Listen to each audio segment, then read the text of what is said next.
Eu vou falar o que eu creio que está na Bíblia depois de muitos anos e de muitos estudos na Palavra de Deus. Você quer ouvir? Eu quero compartilhar com você.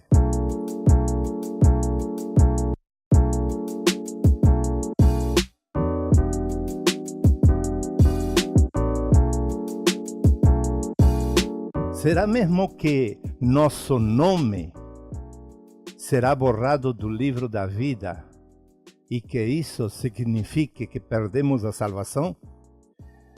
Toda vez que no Novo Testamento se fala em guardar a palavra de Deus, em obedecer ao Senhor, em fazer as coisas certas, praticar as virtudes cristãs, toda vez que se fale dessa maneira, está relacionado com nossas obras, as obras decorrentes da salvação eterna, que são as obras que o Senhor estabeleceu para que andássemos por ela. Porém, há uma salvação eterna que é gratuita, na qual nós não participamos nem com nossa vontade, nem com nossas emoções, nem com nossa decisão. Isto está no Novo Testamento. Portanto, a salvação não se perde, porque toda vez que se fala em salvação eterna no Novo Testamento, não está atrelada a obras. Toda vez que algum mandamento de Deus no Novo Testamento se relaciona com obras, é porque se está referindo às obras, precisamente para que tenhamos recompensas. Portanto, há uma coisa diferente entre reino de Deus, que é o lugar onde temos a recompensa e receberemos recompensa futura, e a salvação, que é bem diferente. A salvação é gratuita e está consumada, e o Pai está satisfeito e ele não pede mais nada, porque o Filho fez tudo perfeito e completo. Porém, decorrente dessa salvação, nós temos que obrar e agir e termos obras que apresentar, a fim de que possamos ser recompensados futuramente e também na atualidade. Há um detalhe, antes de tudo, que eu quero mencionar para que você guarde no seu coração, porque isto é chave para entender muitas coisas do Novo Testamento. Há 3 etapas da bênção que vem através da redenção de Cristo na cruz. 3 etapas. A primeira é bênçãos como vida da igreja.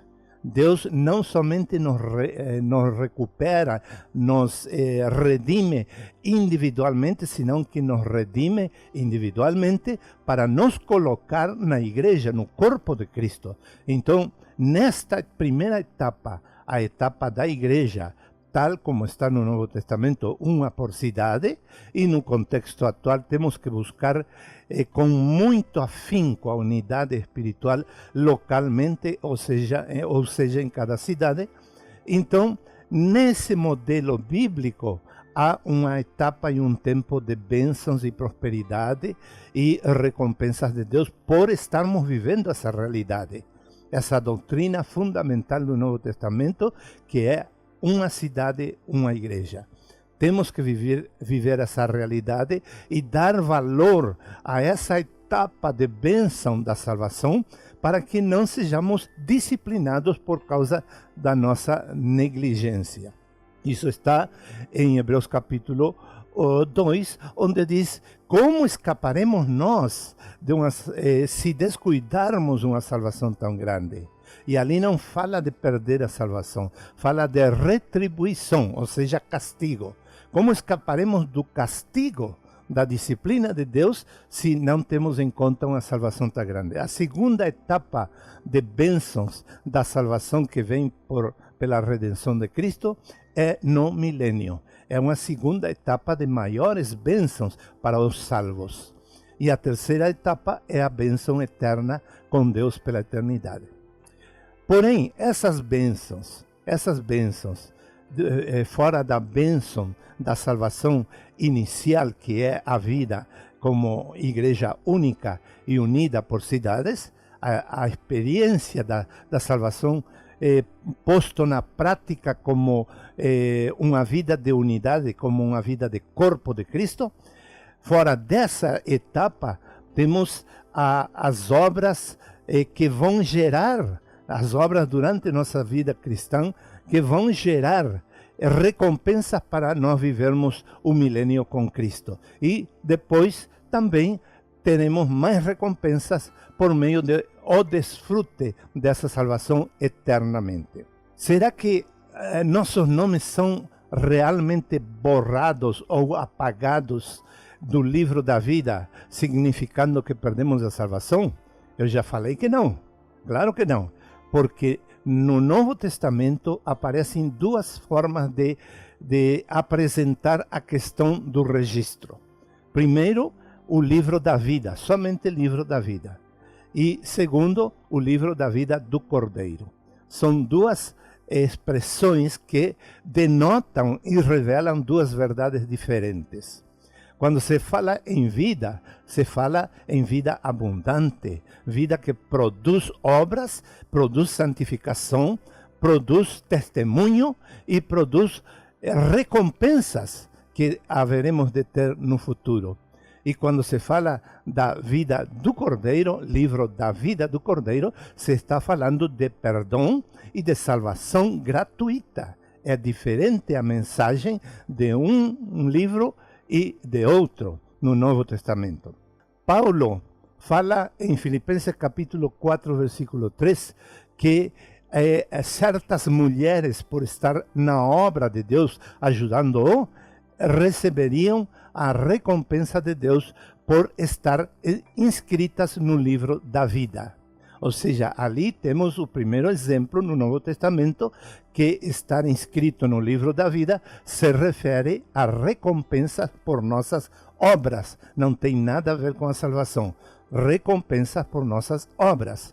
Então, estas mulheres serviram a Paulo e serviram a Deus juntamente com Paulo, então elas teriam recompensas de Deus na vida da igreja, logo no milênio e finalmente na eternidade futura. Apocalipse capítulo 3, versículo 5, fala do livro da vida para vencedores. Ninguém alcança a salvação porque venceu algo. Não precisamos vencer nada. É Deus que nos vence, por isso Ele nos salva. A salvação é a vitória de Cristo na nossa vida e não minha vitória. Portanto, eu não ganho nenhuma batalha para conseguir ser salvo. Eu sou salvo pelas misericórdias e o amor e o poder de Deus. Portanto, é Ele que vence, não sou eu que venço quando sou salvo.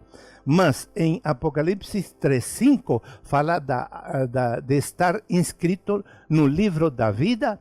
Aqueles que vencem, quer dizer, aqueles que venceram aqui na terra durante o período da igreja, desfrutando da igreja, da unidade, da comunhão, da santidade, vivendo de reunião em reunião com todo o corpo de Cristo, sempre priorizando a unidade, o amor, o perdão. Essas pessoas estão demonstrando ao Senhor que elas são fiéis e que são agradecidas com a salvação. Então, Deus as tem registradas num livro chamado Livro da Vida, para dar ainda maiores recompensas no milênio por causa da sua fidelidade. Agora, se elas não são fiéis hoje, elas amanhã, no milênio, não terão participação e ficarão sendo disciplinadas durante 1000 anos e antes disso ainda poderão, claro que sim, vão passar pela grande tribulação. E elas não perdem a salvação. Elas vencem ao anticristo, vencem a marca da besta e mesmo que morrem mártires, mas elas continuam salvas. Então aí elas participam do milênio como uma recompensa adicional de Deus, uma recompensa boa, não uma recompensa no sentido de disciplina, de castigo, senão uma recompensa boa. Coisas boas vêm para ela como uma premiação por causa da sua fidelidade. No capítulo 12, versículo 8, e no capítulo 21, versículo 27 de Apocalipse, são os únicos 2 versículos na Bíblia que falam do livro da vida do Cordeiro. E em ambos textos se relaciona com a salvação de pessoas não cristãs. No caso, aqueles que estão rodeando a cidade que desceu do céu, que são judeus e pessoas não gentis, não salvos, então eles serão salvos, então participam do registro no livro da vida do Cordeiro. Mas se eles não são salvos, não passam a estar nesse livro da vida do Cordeiro. Da vida do Cordeiro. Ou seja, está incluído a figura do Cordeiro, que é quem tira o pecado do mundo. Enquanto que nos outros versículos do Novo Testamento, que fala do livro da vida, se está referindo a cuidar nossa salvação hoje, a produzir os frutos, para que nós possamos viver aqui e agora recompensas de Deus, depois no milênio mais recompensas, mais bênçãos, e na eternidade uma bênção infinita, interminável com Jesus Cristo. A mesma que vão desfrutar os judeus e gentis salvos durante o milênio. Mas nós já nos adiantamos a eles a viver abundantemente. E para terminar, vou dar um exemplo. Quando Pedro diz que Cristo vem como ladrão de noite, aí no grego há uma palavrinha muito curtinha que dá a entender que Cristo desce como entre 2 pessoas, senta no meio e olha para cada uma e leva a que tem mais valor. O exemplo é o seguinte: se você tem 2 televisores, um velhinho que está ali guardado porque não funciona mais, mas ele parou de funcionar novinho, e você guardou, não entendeu mais, e guardou, ele não funciona. Logo você compra outro televisor grande, bonito, muito moderno, e esse sim funciona. Agora bem, comparando com a salvação, os 2 foram comprados. Os 2 são propriedade suas. Os 2 televisores são de sua propriedade. E você vai usar e vai cuidar muito mais aquele que tem mais valor, não aquele que parou de funcionar, verdade? Agora, se parou de funcionar, nem para o diabo presta, nem para o diabo presta, menos para nós, mas para Cristo sim presta, porque ele comprou com seu sangue e tem o mesmo valor que aquele aquele que funciona. Este que não funciona vale tanto quanto aquele que funciona, porque custou o seu sangue. A salvação é eterna e não se perde, mas você pode perder o desfrute dela aqui e agora, depois no milênio, e padecer na grande tribulação. Mesmo assim, no final, você vai vencer, e que eu não gostaria de dizer, fica tranquilo que você vai vencer. Não, porque quem vai querer participar da grande tribulação é ficar 1000 anos fora, nas trevas de fora do milênio, se arrependendo e sofrendo o tempo todo. Não, eu não quero para a sua vida isso, e Deus também não quer. Por isso eu compartilhei isto, para você correr atrás da salvação e desfrutá-la aqui e agora, e viver produzindo frutos dignos de seu arrependimento. Amém e amém.